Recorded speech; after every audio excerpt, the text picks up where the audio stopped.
ওকে, bootstrap 4 এর এই পর্বে আমরা কার্ড নিয়ে আলোচনা করব। সো কার্ড দেখার জন্য বা কি এটা দেখার জন্য সাপোজ মনে করেন আমি একটা ডিভ বানাচ্ছি। ডিভের মধ্যে আমি আরেকটা ডিভ নিলাম, পরে ক্লাস দিতেছি। সো এর মধ্যে সাপোজ কিছু কন্টেন্ট আমরা রাখতে পারি, মনে করেন লোরেম ইপসম। সো লোরেম ইপসম আমি এখানে দিয়ে দিলাম। ওকে, এখন আমাদের নরমালি দেখেন এটার লুকটা এরকম আসছে, তাই না? কিন্তু আমরা যদি এই জায়গায় একটা ক্লাস অ্যাড করি, জাস্ট নাম দিই হচ্ছে কার্ড, নাম দিই কার্ড, তখন দেখেন কি হবে, একটা বর্ডার ক্রিয়েট করছে, তাই না, চারিধারে। সো এবার যদি আমরা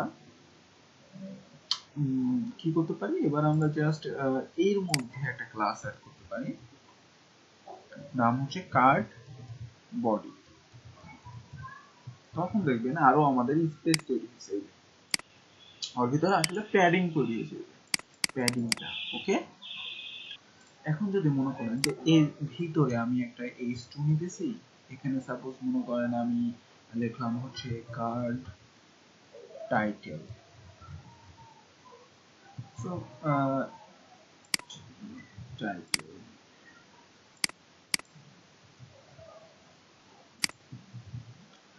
এবার যদি আমরা এখানে আউটপুটে দেখতে পাই যে কার্ড টাইটেল আমাদের এরকম আছে, না? সো এই যে টাইটেলটাকে কিন্তু আমরা একটা ক্লাসও দিতে পারি, এখানে নাম হচ্ছে কার্ড টাইটেল।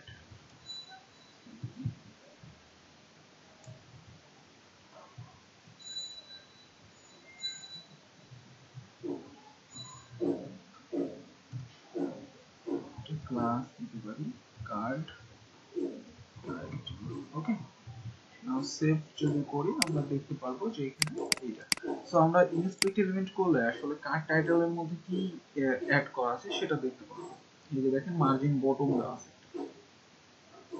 কার্ড টাইটেলের মধ্যে, শুধুমাত্র একটা মার্জিন বটম, বাট এইটা কিন্তু আমাদের মার্জিনটা একটু কম ছিল, জাস্ট মার্জিন বটম একটা পরিমাণ নিয়ে নিয়েছে কার্ড টাইটেল দিয়ে। ওকে, সেভাবে আমরা কার্ড একটা সাবটাইটেলও দিতে পারি, ঠিক আছে।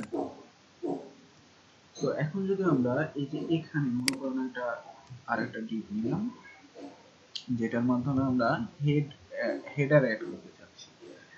সাপোজ এখানে আমি লিখলাম যে মাই কার্ড।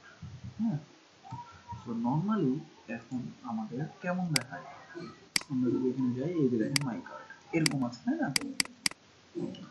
সো এখন যদি এই জায়গায় আমরা জাস্ট একটা ক্লাস অ্যাড করি যে কার্ড হেডার, যেরকম আমরা এর আগে বডি ইউজ করছি, এবার দেখেন হেডার ইউজ করছি, তখন এটা কিন্তু হেডারে অ্যাড হয়ে যাবে। দেখেন এবং একটা ব্যাকগ্রাউন্ড কালার পেয়েছে।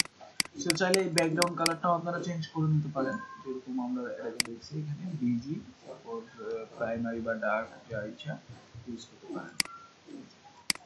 আর টেক্সটের কালারটা চেঞ্জ করতে হলে কি করব, টেক্সটের কালারটা চেঞ্জ করতে হলে আমরা এখানে কি লিখব, টেক্সট দেন কালারের নাম, তাই না, যা ইচ্ছা, যেরকম ডার্ক বা হচ্ছে যে হোয়াইট দিতে পারেন বা লাইট দিতে পারেন।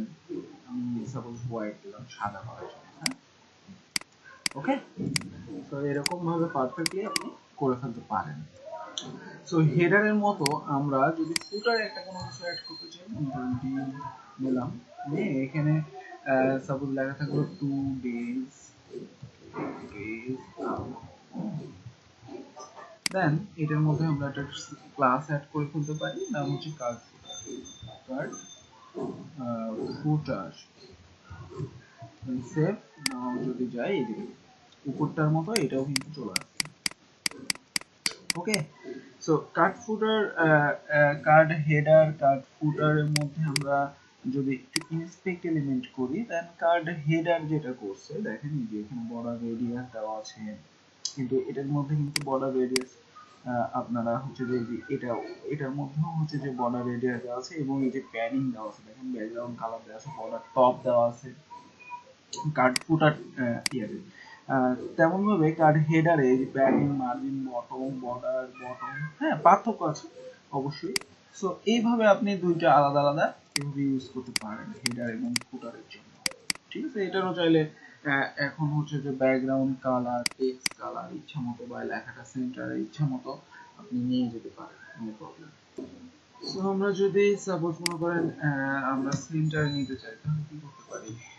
লিখতে পারি না টেক্সট সেন্টার, বা টেক্সট আমরা রাইটে নিতে চাইলে টেক্সট রাইট এভাবে লিখতে পারি। এই যে দেখেন সবগুলো আমাদের এখন সেন্টারে চলে আসছে। সবগুলো আসার কারণ হচ্ছে আমরা এডিটিং এর মধ্যে দিয়েছি। আপনার চাইলে হেডার, এই যে কার্ড বডি, এই যে কার্ড ফুটার, এগুলো কিন্তু আলাদা আলাদা দিয়ে আপনি নিয়ে আসতে পারবেন। আমি অন্য উপরের প্রত্যেকটা অংশ যে ডিভের মধ্যে আছে সেটার মধ্যে দিয়েছি, যার কারণে সবগুলা আমাদের চলে আসছে। ঠিক আছে?